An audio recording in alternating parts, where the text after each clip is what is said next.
Yes, good morning, all. I hope you have enjoyed my series on stylistics of Series 1 and Series 2, that is Stylistics and Overview.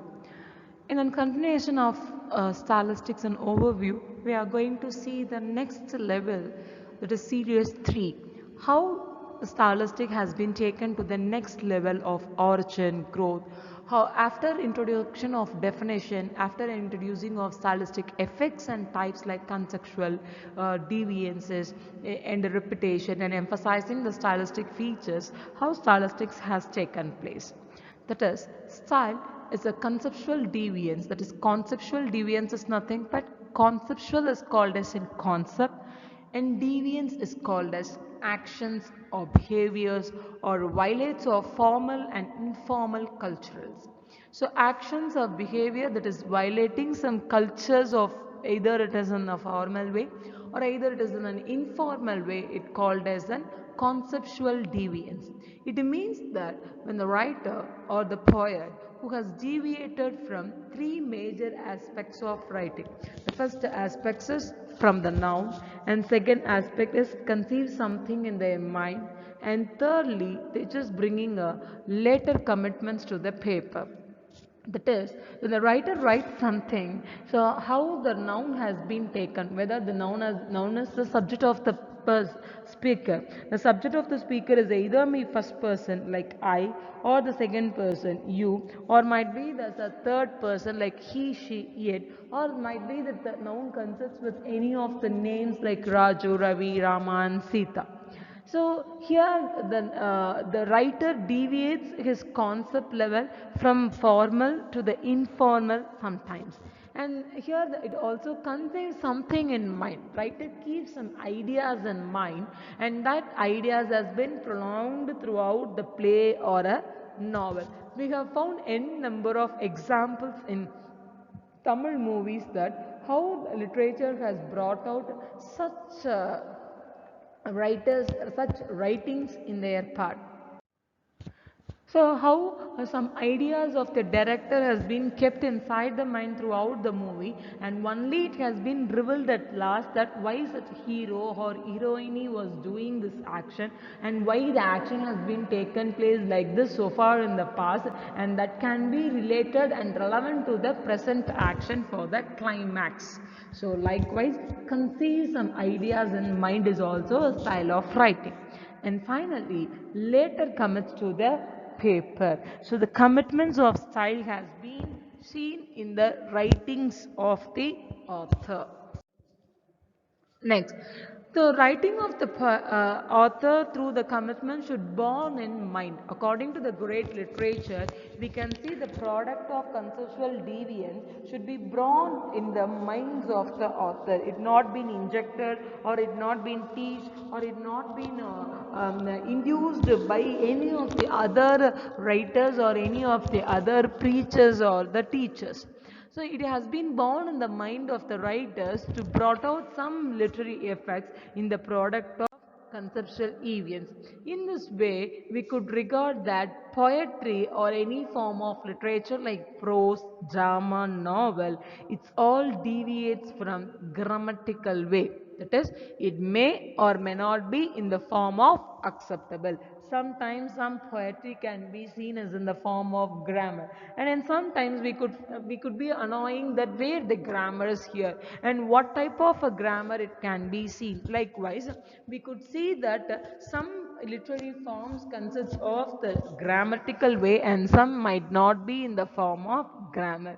We can accept that complete meaning. If a sentence gives a complete meaning, it is called as a grammatical sentence. If the sentence doesn't give the complete meaning, it is not consists of a grammatical sentence. For example, here it is a line from E. Cummings' poem, that is, anyone lived in a pretty how town. Once again, I'm repeating, anyone lived in a pretty how town. So, in this poems, we could not define what line he has stated and what is the complete meaning. How town? How is a form of question, whether it is the name of the town or whether he is asking the reader how the person can live, or he is asking that anyone lived in us about a singular, so some particular town. But what is the town and where it is and whom he is asking? All these are in suspense. So this poem consists of 9 stanza and he has used the term anyone. It means no one. Anyone, it means no one. We are thinking that who is anyone, but we need to understand that no one has lived in the pretty beautiful town. To ordinary people, they're just living in an ordinary life. The poem is a reflection of two ordinary people. They're just living an ordinary life. So, but the following conceptual deviants are not accepted in the form of the poem. The first line has been stated here. Who the of today? Who the of today? So in this sentence, here there is a violation of basic syntactic rule of English.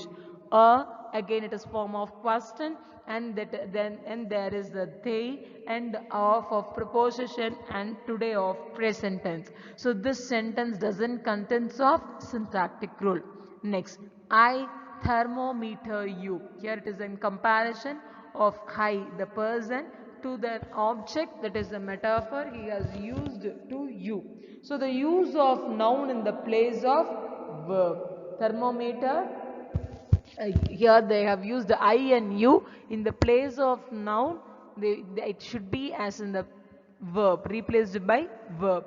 Next, I elapsed the book to her. Elapse is unsuitable word.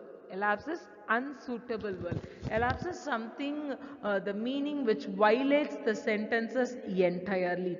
So if the poet want to express some ideas, it might given direct, or it might able to make the reader to understand at least in an indirect form. But here he have used that I elapsed.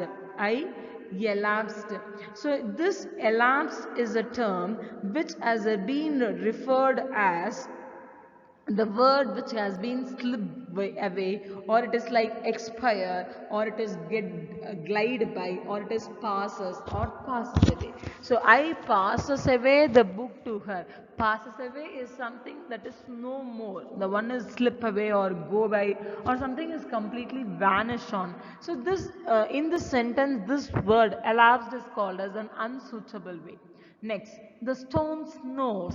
The stone snows. Here they have compared that snows will be used by an animate and the stone is an inanimate. So there is no animate quality of noun has been shown in the sentences. So all these things are called as the breathe during the sleep with the hearts. The snores means the breathe during the sleep with the harshness, but the stone will not sleep with the breathe, and stone will not give or produce the sound on their sleep. But here the poet has compared all this animate to the inanimate. The next example we could see, that is Moby Dick. It also having a conceptual deviance can be accepted in this. I quoted the line, and avid and heavy, still unrestingly heaved the black sea as its vast tides were consigns. Heaved it means lift with difficulty or to revise with some efforts.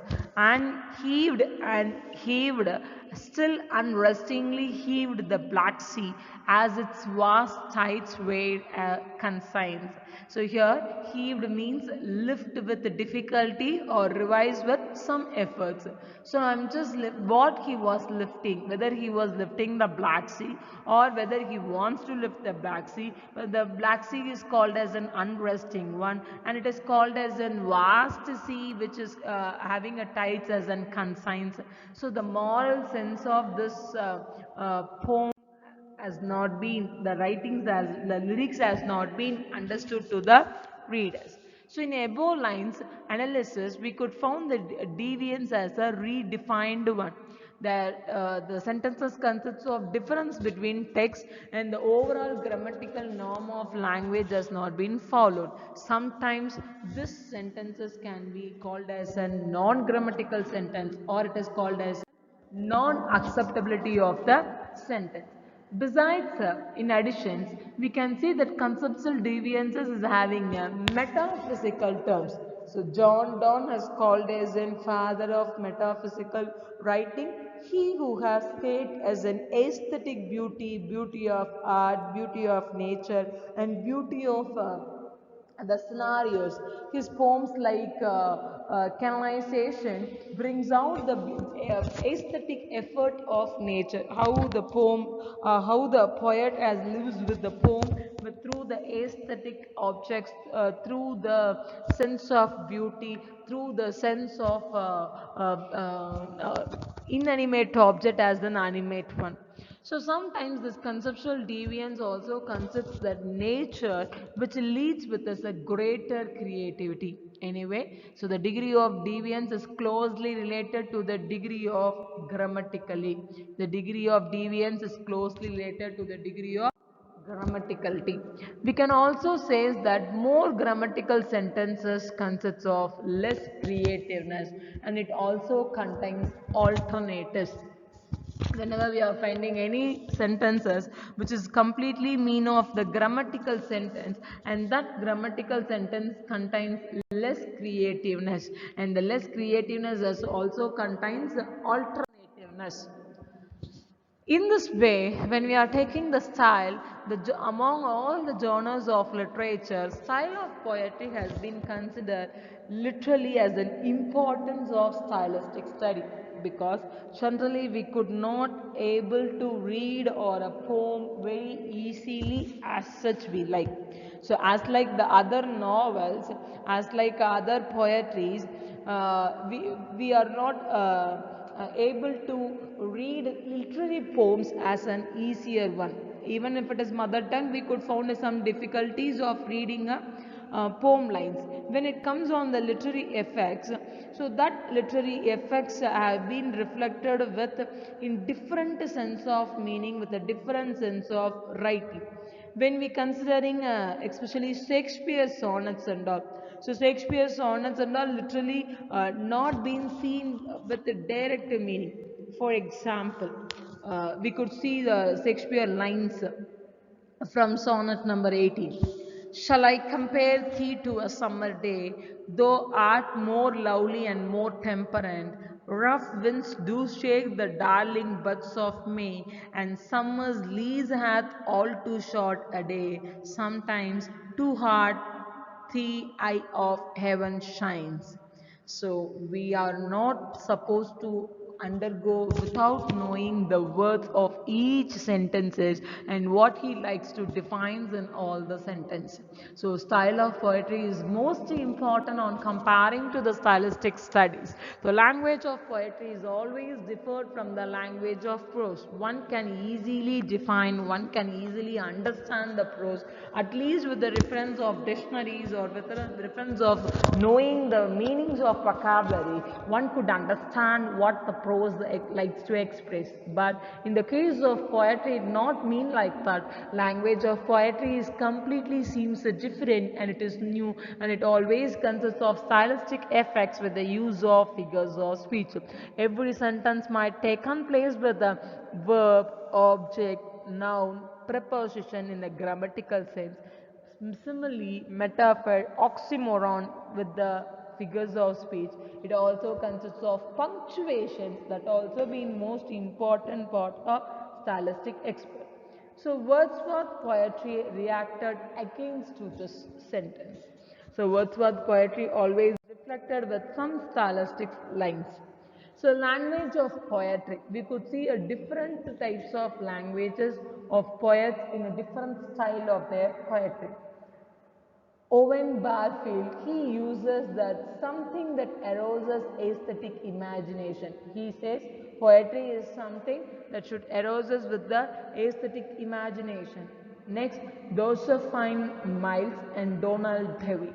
So they states that poetry is having a special selection and the style of writing a poetry should be completely unique. And Tennyson, Alfred Tennyson, he states the style of writing a poetry should differ from the language of ages. According to the period of ages, the poets used to bring out and expresses their style in a different form.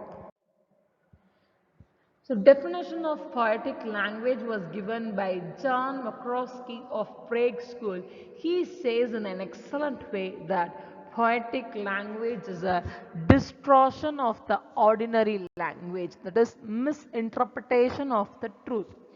The distortion means it is an art of interpreting the truth. Poet always not express the truth alone. The poet not gives the truth effective. He just makes all the things as being true, which is not original, which could not be able to imagine, which not been happens, but all has been bring out in an aesthetic and artistic form, which makes readers to get an impression over their writing. So it is done for the purpose of why poets alone doing this purpose. You might ask that and you might think that why poets alone makes this sense of writing in their writings, why they not telling their originality, why they are not expressing the sense of trueness or the bestness, like best which is happening in the which is happening in reality. So in reality we could not found all the good things, we could not found all things as right, all things as good, all things as being as an exactness. So if for example if I'm singing a song from any of the Tamil movies, if I'm taking the Tamil, all the songs are called as the Tamil poems. If I like to take some Tamil lines, for example, I would like to quote from bilingual.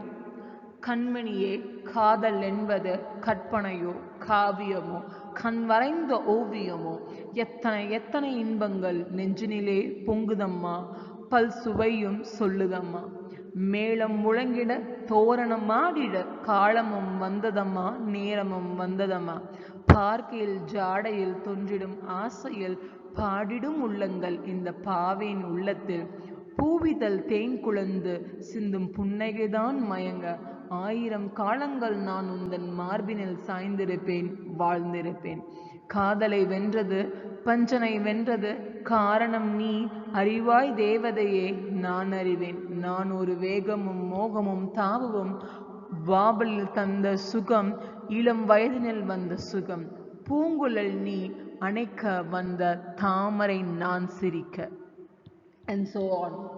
So this is a lines. This is called as a lyric. So I would like to take any of three lines, that is the beginning of lines. Kanmaniye காதல் என்பது கற்பனையோ காவியமோ கண் வரைந்த ஓவியமோ. So in this lines he has stated three terms, the stylistic effects of expressing the poems. Like the love seems to be, it is something like karpanayo, imagination. Kavyamo, it's something art, or ovyamo, it might be called as a paint. Either the love seems to be like kavyamo, ovyamo, like karpanayo. It might be as an imagination or a dreams. So we could found the poems has been implied in only in the use of imagination, or else it will not give an aesthetic sense. So I have taken one English poems of love, so let me read it. Till love gives in and speaks, and in the whisper of art, dear heart, how you like to register this garden, the garden flowered in her face. So her face is like a garden, all the flowers has been blossomed on her, on the twinkling eyes, and on all the smells has been heard over the fragrance of her speech, and all the softness can be seen in the petals of her lips. Likewise, the lover has defined the girl in the form of garden. But the girl is not a garden in exact. The love is not like an art. The love is not an imagination. The love is not like a paint. But all this has been done for the purpose of bringing a foregrounding imagination to bring two expressions. The one is everlasting impression among the readers on reading a poetry, and the secondly aesthetic effect on reading the poems. We could get all the readers could get the aesthetic effect and beauty of art and beauty of sign and everlasting impression of hearing any of the songs. We always impressed to the lyrics that got an high effect on all the hearts. It's because of stylistic effects. So poetical language contains how this poet has been prepared by the poet, and why it is called as an everlasting, and why that lyrics has been called as an impressive one. It consists of poetical languages like separate language, dialect of the standard. It has its own style. It gives a special vocabulary. It gives a different combination of its own. The poetical language is completely different from the prose language, and the purpose of foregrounding has been done for encouraging the reader's intellectuality. And poetry uses highly a patterned one, and it have made a organized mode of expressions. Poetry has made an organized mode of expressions. So the poetical language have a separate languages. It is having a dialect of the standard. It has its own. Every poetry is bringing an own style and own form of special vocabulary has been chosen for all the poetry. And the poets always make a different combination of simile, metaphor, personification. And poetical language is not like a common layman languages. It is completely with a rhythmic, with a poetical sense. And every poet always use a purpose of foregrounding, and foregrounding is none other than they just bring an imagery and which makes the reader to get impact of it. And poetry is a highly with a patterned one. It is always organized with the mode of expressions. Stephen Orachin, in his poem Country House, here he quotes that the house is old, too small to contain lies finished with the smog, too diverse. The trees I ragged like errant children from the hills are squandered in the fireplace. In this line, beginning is very direct, that is, the house which we have seen in the picture, it seems like an old one. And he compares the trees with an errant children, that how the children are grown up, likewise the trees are grown. And fuel money is unique. He have taken that fuel money is an unique one.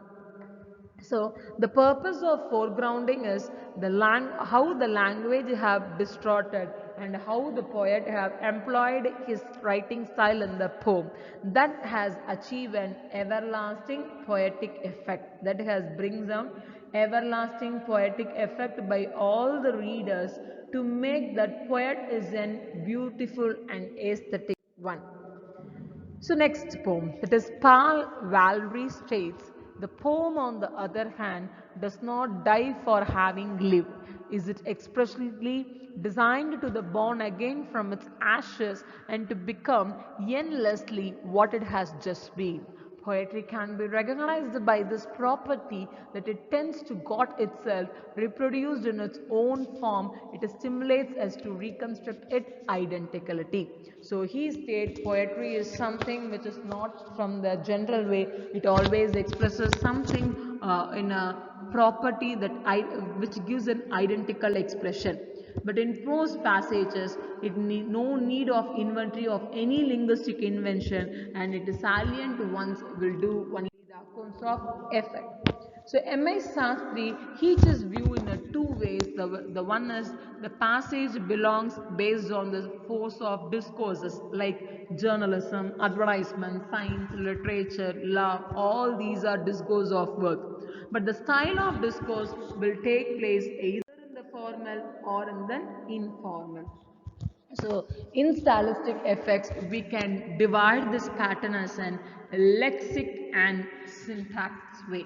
We can divide it as a lexics and syntactic. Lexics means the set of all words and phrases in a language. Syntax means the set of rules that governs how words are combined to form phrases and sentences. So most of the literary writers used to write their forms in a lexical way and in a syntactic way. They might frame the sentences to form words and phrases, and sometimes they have governed and combined the phrases and sentences. So lexics always provide the principle of clues to write a sentence, and syntax it's called as a stylistic analysis, which will be highly used in the prose pieces.